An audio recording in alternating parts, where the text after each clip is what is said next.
अंशुल एक multinational company में काम करता था। उसकी जिंदगी व्यस्त और एकदम साधारण थी। रोज ऑफिस जाना, देर रात घर लौटना और फिर अगले दिन वही रूटीन। लेकिन एक रात सब कुछ बदल गया।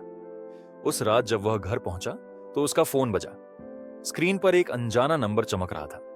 उसने फोन उठाया। हेलो। दूसरी तरफ से एक धीमी कांपती हुई आवाज आई। प्लीज मेरी मदद करो। अंशुल चौंक गया। कौन? आप कौन हैं? लड़की ने घबराते हुए कहा। मेरा नाम मीरा है।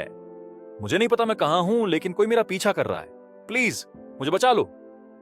अंशुल ने इसे मजाक समझा। आपको गलत नंबर डायल हो गया है, मैं पुलिस को कॉल कर देता हूं। लेकिन मीरा चिल्लाई। नहीं, पुलिस को मत बताना, सिर्फ तुम मेरी मदद कर सकते हो। प्लीज, मैं मरना नहीं चाहती। और कॉल कट गई। अंशुल कुछ पल तक स्तब्ध खड़ा रहा। यह क्या था? क्या यह कोई पागलपन भरा मजाक था या वाकई किसी की जान खतरे में थी? अंशुल इस घटना को भूलने की कोशिश कर रहा था, लेकिन अगली रात फिर वही नंबर उसे कॉल कर रहा था। प्लीज मुझे धोखा मत देना, मैं तुमसे केवल इतना चाहती हूं कि मुझे ढूंढने में मदद करो। मेरी लोकेशन तुम्हारे मैसेज में भेजी है। अंशुल ने फोन काट दिया, लेकिन कुछ ही सेकंड बाद उसे एक मैसेज मिला। उसमें लोकेशन का लिंक था। लोकेशन शहर के बाहरी इलाके की थी, एक सुनसान फैक्ट्री के पास। अंशुल ने खुद को समझाने की कोशिश की कि यह किसी की शरारत हो सकती है, लेकिन मन में बार बार मीरा की आवाज गूंज रही थी। प्लीज मुझे बचा लो। अगली शाम अपनी जिज्ञासा और मीरा की मदद करने के इरादे से अंशुल लोकेशन पर पहुंचा। वह एक पुरानी सुनसान फैक्ट्री थी। चारों तरफ अंधेरा और सन्नाटा था। वह फैक्ट्री के अंदर गया। अंदर हर तरफ धूल और टूटे हुए सामान थे।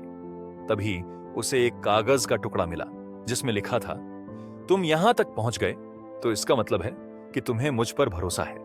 अब मुझे खोजने की कोशिश करो। अंशुल ने आगे बढ़ना शुरू किया। तभी उसे कहीं से रोने की आवाज सुनाई दी। वह आवाज उसे फैक्ट्री के नीचे बने तहखाने की ओर ले गई। तहखाने में घुसते ही उसे किसी की परछाई दिखी। वह डरते हुए बोला, मीरा, क्या तुम यहां हो? परछाई एक कोने में छिप गई। अंशुल ने धीरे धीरे पास जाकर देखा। वह मीरा ही थी। उसकी हालत खराब थी। उसके कपड़े फटे हुए, हाथ पैर बंधे हुए। प्लीज मुझे यहां से निकालो, मीरा ने रोते हुए कहा। अंशुल ने उसकी रस्सियां खोली और कहा, यह सब क्या है? तुम्हें यहां किसने बंद किया? मीरा ने डरते हुए कहा, वो लोग मुझे मारना चाहते हैं। मैं यहां से भाग तो आई, लेकिन वे अभी भी मेरे पीछे हैं। हमें जल्दी निकलना होगा। जैसे ही वे फैक्ट्री से बाहर निकले, दो गाड़ियों ने उन्हें घेर लिया। उनमें से कुछ हथियार बंद आदमी बाहर निकले। तुम भाग नहीं सकती मीरा, उनमें से एक ने चिल्लाया।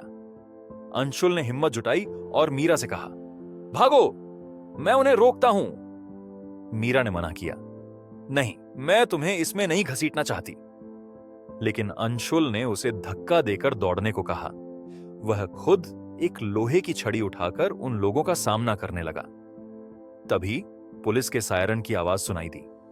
मीरा ने पहले ही पुलिस को सूचना दे दी थी। पुलिस ने उन आदमियों को गिरफ्तार कर लिया। अंशुल ने मीरा से पूछा, अब सच सच बताओ, यह सब क्या था? मीरा ने आंसू पोंछते हुए कहा, मैं एक छोटे शहर से हूं। मेरे पिता का इन लोगों के साथ बिजनेस का झगड़ा था।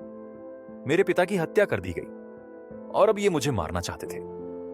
मैं भागकर यहां आई और तुम्हारा नंबर एक पुरानी डायरी से लिया। शायद किस्मत ने तुम्हें मेरी मदद के लिए चुना था। अंशुल ने मीरा को सुरक्षित जगह पहुंचाने में मदद की। धीरे धीरे मीरा ने अपनी जिंदगी को फिर से संवारा। अंशुल और मीरा के बीच दोस्ती गहरी होती गई, जो बाद में प्यार में बदल गई। मीरा ने एक दिन कहा, अगर तुम उस रात मेरा फोन नहीं उठाते तो शायद आज मैं जिंदा नहीं होती। अंशुल ने मुस्कुराकर कहा, कभी कभी अनजाने नंबर भी हमारी जिंदगी बदल देते हैं। उन दोनों ने साथ मिलकर जिंदगी के हर मुश्किल मोड़ को पार करने का वादा किया। मीरा की जिंदगी का सस्पेंस खत्म हो चुका था और अंशुल को उसकी कहानी का प्यार मिल चुका था। अगर आपको यह कहानी पसंद आई हो तो इसे लाइक जरूर करें, अपने दोस्तों और परिवार के साथ शेयर करें और हमारे चैनल प्रेम वाणी को सब्सक्राइब करना ना भूलें। ऐसे ही और दिल को छू लेने वाली कहानियां सुनने के लिए बेल आइकन भी दबाएं ताकि हर नई कहानी सबसे पहले आप तक पहुंचे। धन्यवाद।